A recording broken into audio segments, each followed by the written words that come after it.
Uma das nossas linhas de pesquisa, que está relacionada à parte de química de alimentos, tanto quanto ao sabor, quanto à química do sabor, quanto a resíduos de antibióticos em alimentos, ela está relacionada à química do lúpulo e à química da cerveja. Então, de uma maneira bem resumida, a história é a seguinte.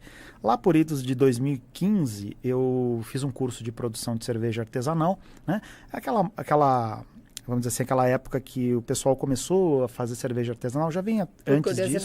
Por curiosidade, né?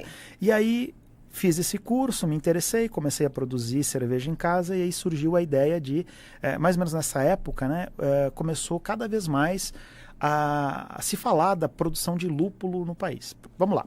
O que eu preciso para fazer cerveja, né, do ponto de vista químico, de composição? São 4 ingredientes. Eu preciso de água, eu preciso de malte, que são os grãos de cevada que passaram por um processo de malteação, e aí tem muita química por trás do processo de malteação.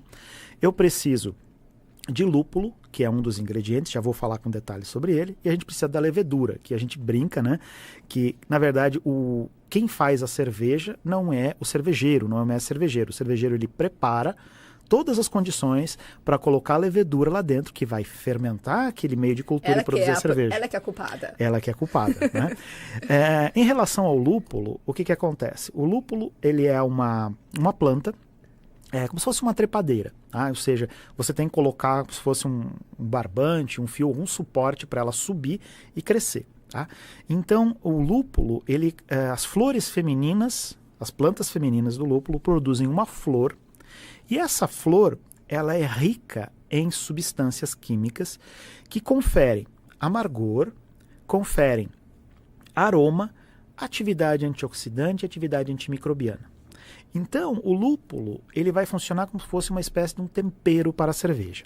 Se nós fizéssemos uma cerveja sem lúpulo, ela seria uma bebida que poderia ser enjoativa por ser muito doce. Ah, é? É. Então, você pensa assim. Quando você faz uma analogia, tá? Você vai fazer em casa uma limonada. Você espreme o limão, coloca água, ela está muito azeda, está muito ácida. O que você coloca lá dentro? Açúcar. Você coloca açúcar. Então o açúcar e o azedo vão de certa maneira, vão se balancear aí, né? Sim. A mesma coisa com o café. O café amargo, você põe açúcar para reduzir o amargor. Ponho não. As pessoas costumam fazer, né? É aquela do paladar, isso, né? Isso. Eu não. Eu também prefiro o café sem açúcar, mas só para exemplificar, Entendi. né? Para o nosso ouvinte entender. Onde é que entra o lúpulo? A cerveja seria muito doce. Então, o que eu posso colocar na cerveja para reduzir a doçura? Eu coloco algo que é amargo. O lúpulo, em especial, ele tem compostos químicos, que são as humulonas, as lupulonas, ou, usando linguagem química, os alfa-ácidos, os beta-ácidos, que conferem amargor. Por isso que o pessoal fala às vezes, tal cerveja eu prefiro a cerveja A em relação à cerveja B, porque uma é mais amarga, outra é menos amarga. Depende da quantidade de lúpulo que você botou na cerveja. Além disso, os óleos essenciais do lúpulo, eles têm propriedade de conferir aroma, como se fosse um perfume, aquele cheiro característico que a gente vê principalmente em cervejas artesanais.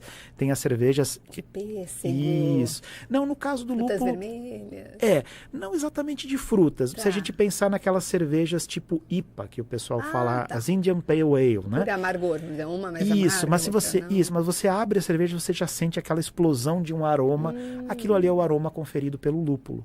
Além disso, o lúpulo tem propriedade antimicrobiana, ele evita contaminações na cerveja, ele funciona como um conservante natural, você não precisa adicionar um antioxidante ou um antimicrobiano produzido por síntese química em laboratório, você adiciona o lúpulo, ele confere isso para a cerveja.